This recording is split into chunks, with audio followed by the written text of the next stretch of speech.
Hello guys, welcome back to my channel. আজ আমি class 10-এর text বইটা নিয়ে একটু ডিসকাস করব। So without wasting time let's get started. তো দেখো, এর আগের দিন 24 অবধি আমরা ডিসকাস করেছিলাম। আজকে 25 পেজ থেকে স্টার্ট করছি। কী আছে দেখো, এখানে কিছু গ্রামারের ইউজ দেওয়া আছে। 10 নম্বরটা দেখো কী আছে, join the following pairs of sentences into single sentences as directed. নিচের জোড়া বাক্যগুলোকে নির্দেশ মতো একটি বাক্যে যোগ করে লেখো। প্রথমে একটা দেখো কী আছে, এই নাম্বারে I saw a snake, I ran away. এটাকে কী করতে বলেছে? এটাকে বলছে পার্টিসিপেল করতে। তো দেখো, seeing a snake, I ran away. তারপর বি নাম্বারটা দেখো, he learns music, full stop, he listens to the chords. কী করতে বলেছে? Use preposition with gerund. তো দেখো, এটা হয়ে যাবে এইভাবে, he listens to chords for learning music. এই ফরটা যে আছে, ফরটা হয়ে গেল প্রিপোজিশন। তারপরটা দেখো, gold is a precious metal, full stop, it is used to make ornaments. এটাকে কী করতে বলেছে? Use noun in apposition. Gold comma a precious metal, তারপর কমা দিয়ে হবে is used to make ornament. তারপরটা দেখো, Ramu has some money, full stop, he can buy books. এটাকে করতে বলেছে infinitive. Ramu has some money to buy a books. Sorry, এখানে a হবে না, টু বাই বুকস। তারপরটা দেখো, Rima completed her work, full stop, he went out. Use nominative absolute. Having completed her work, Rima went out. The boy wrote the answer, full stop, the answer was incorrect. এটাকে কী করতে বলেছে? Use adverbial phrase. The boy wrote the answer in an incorrect way. তারপর চলে আসে 11 নম্বরটাতে। দেখো কী আছে, join the following pair of sentences into single compound sentences as directed. নিচে জোড়া বাক্যগুলোকে নির্দেশ মতো একটি কম্পাউন্ড সেন্টেন্স মানে যৌগিক বাক্যে যোগ করে লেখো। এই নম্বরটা দেখো কী আছে, The old man is unwell, he cannot go out. কী করতে বলেছে? Use relative conjunctions. The old man is unwell and therefore cannot go out.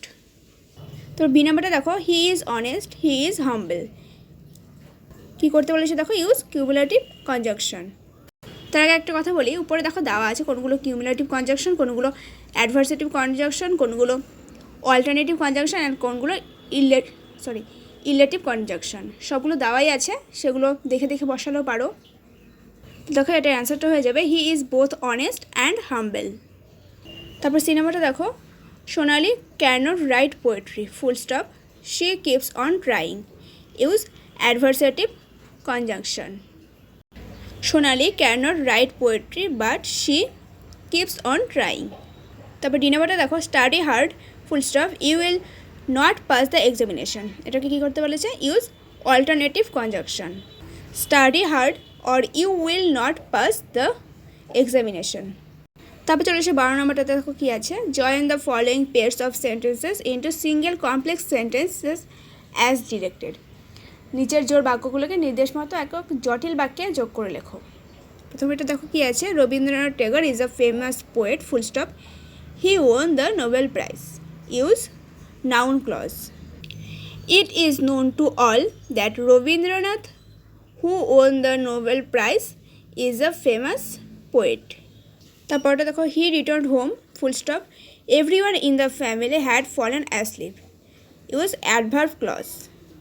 He returned home after everyone in the family had fallen asleep. তারপর সিনেমাটা দেখো, the sun rises in the east, full stop, everyone knows it. Use adjective clause. It is known to all that the sun rises in the east. তারপর চলে এসে 13 নম্বরটা দেখো কী আছে, join the following pairs of sentences into single sentence as directed. মানে নিচের জোর বাক্যগুলোকে নির্দেশ মতো একটি একক বাক্যে যোগ করে লেখো। It rained hard, the roads were not ফ্লোডেড। Compound সেন্টেন্সে করতে বলেছে, it rained hard but the roads were not flooded. He completed his work, full stop, he took rest. Simple সেন্টেন্সও করতে বলেছে, Having completed his work, he took rest. Rahul is a great singer, full stop. He can sing different kinds of song. Complex sentence করতে বলেছে। Rahul, who can sing different kind of songs, is a great singer. তারপর D নাম্বারটা দেখো, the time of departure of the train has changed, full stop, Alia knew it. Complex সেন্টেন্সে করতে বলেছে। It is known to Alia that the time of departure of the train has changed. তারপরটা দেখো, I do not watch television, full stop, I do not listen to the radio. এটাকে কী করতে বলেছে? Compound সেন্টেন্সে করতে বলেছে। I neither watch television nor listen to the radio.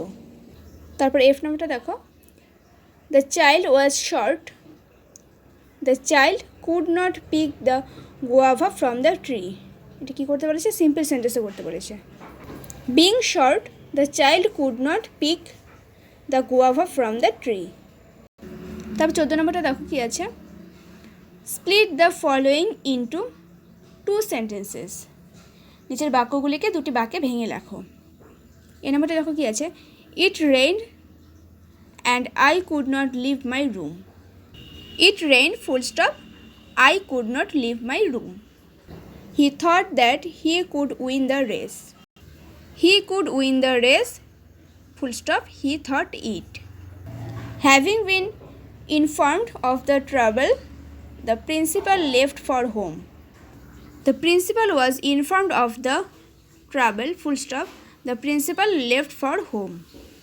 Nasir, who was the captain of the team, scored a century. Nasir was the captain of the team, full stop. Nasir scored a century. তারপর চলে আসে writing অ্যাক্টিভিটিতে। কী আছে 15 নম্বরে দেখো, write a biography of Maulana Abul Kalam Azad within 100 words based on the hints given below. মানে নিচে দেওয়া সংকেত সূত্রগুলির সাহায্যে 100টি শব্দের মধ্যে আবুল কালাম আজাদের জীবনী লেখো। তো দেখো আমি এখানে একটা লিখেছি, এখানে 100টার বেশি শব্দ আছে, তোমরা চাইলে অনেকটা বাদ দিয়ে লিখতে পারো। দেখো, Abul Kalam Azad, born on November 11, 1888.